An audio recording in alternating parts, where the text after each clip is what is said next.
Hey y'all, it's D here. So I come here to share my viewpoint of how to budget in a recession. So if you want to see my tips and tricks, please stay tuned.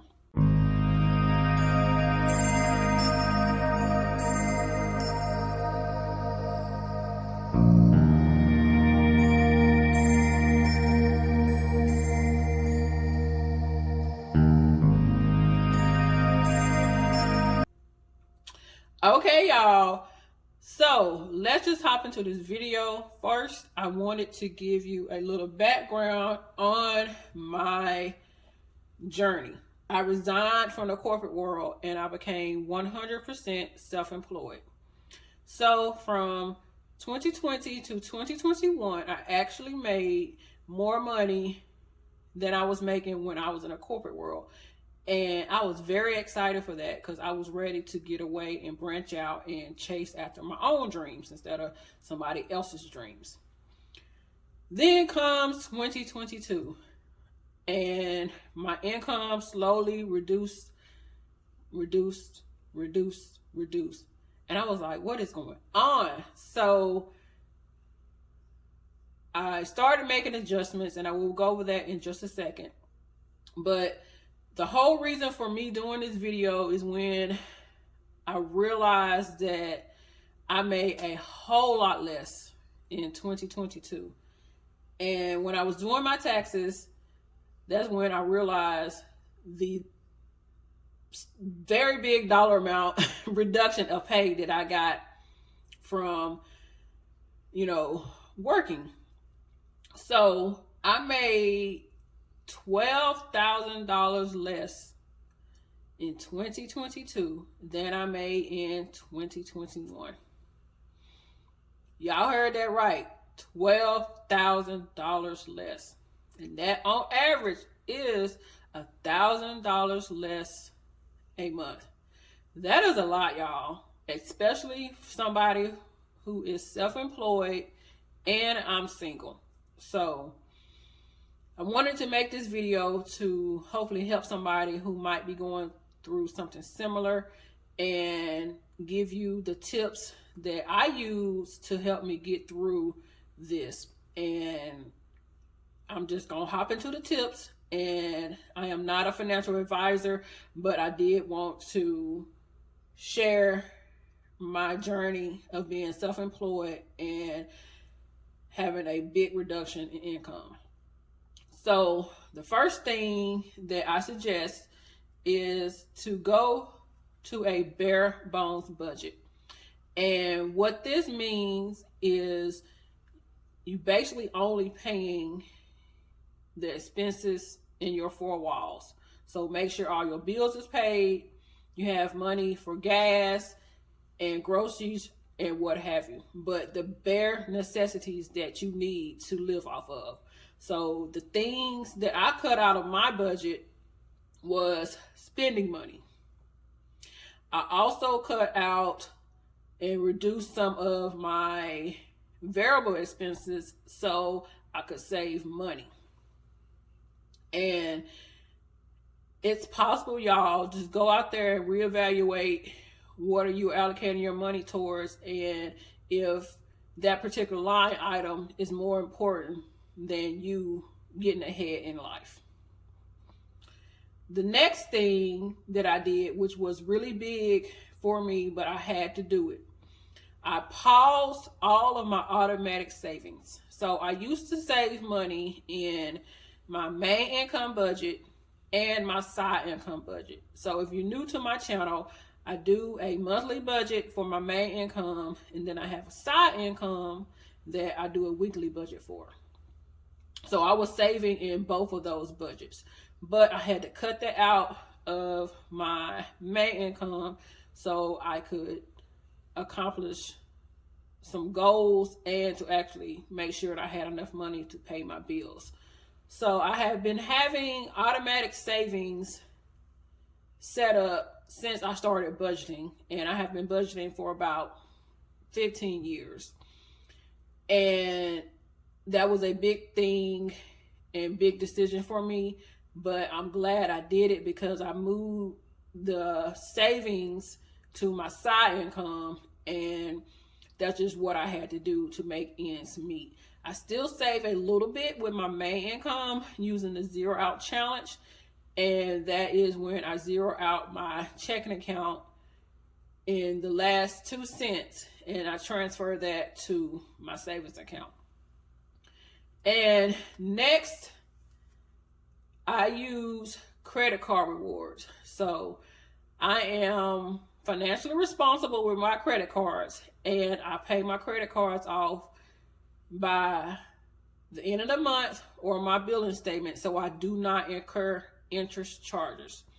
So the way that I use my credit cards to help me bridge the gap of the income that I was not receiving was I use it to pay for Christmas. I use it for several small unexpected expenses, and that's about it. And the things that I actually charge on my credit card so I can get these rewards are some bills. As for instance, I charge my insurance, I charge my security bill, I charge my, what else I charge? Oh yeah, my cell phone bill and some more bills. Any bills that I can charge on my credit card, I charge on my credit card and pay it off. And I also charge miscellaneous items for, wants. So for any wants that I do have a fund checking account set aside for that, so that won't affect my main budget. So in the year of 2022, I think I earned about $400 to $500 in credit card rewards, and most of that went to Christmas, and that means I didn't have to save that extra money to actually pay for Christmas. So it paid for probably about half of the Christmas shopping that I did, and I was very grateful for that. The next thing that I suggest and that I did and that I do is I use various apps to make extra money. So I have a variety of apps linked down below where you can earn cash and or gift cards. So one of my favorite apps is Fetch, and all you do is scan a receipt, and you can also link your Amazon account, and it uploads that e-receipt, and you get points for that. You can cash in those points for gift cards. When I cash in the apps that use gift cards, I use the apps that actually give you gift cards. I use Amazon. So before I started using these apps heavily, I wasn't really an Amazon shopper, but it became convenient when I started using the apps and I earned these, free Amazon gift cards. So I was like, okay, I can go out there and purchase XYZ and it won't come out of my budget because the money came from various apps. And with the apps where they actually give you cash or cash equivalent, such as PayPal, and actually transferring it to your account or Zelle, I use that extra money to put towards paying off my mortgage, which is one of my major goals. So on average, I make about $100 a month using these apps. So that's an extra $1,200 that I was able to earn, which helped bridge the gap once again of my finances. So I highly recommend Fetch, Shopkick, and Swagbucks. And I have all of those linked down below. And they are very helpful and have been very helpful in helping me get through this downturn of income. Next and lastly, I had to go out there and reevaluate my main goals. So I'm a type of person, I like to save. And that's because of instances in the past to where I had to go and rob Peter to pay Paul because an expense came up that I wasn't expecting. So being a homeowner, I recommend having some money set aside just for unexpected expenses for your home. And that's one of the main things that I like to save for. So when I reevaluated my goals, my number one goal until I get it paid off is to pay off my mortgage. So I put as much money as I could towards that goal. Any extra money that I receive, a big chunk of that was sent to that mortgage. And that's because as soon as I be able to get this mortgage paid off, that's going to relieve up a lot of money and stress and what have you on my budget. And then I was like, okay, I want to save for this, but I need to reduce that savings because it's not as important as some other savings goals. So my main savings accounts that I like to add money to are renovation, household, and car repairs.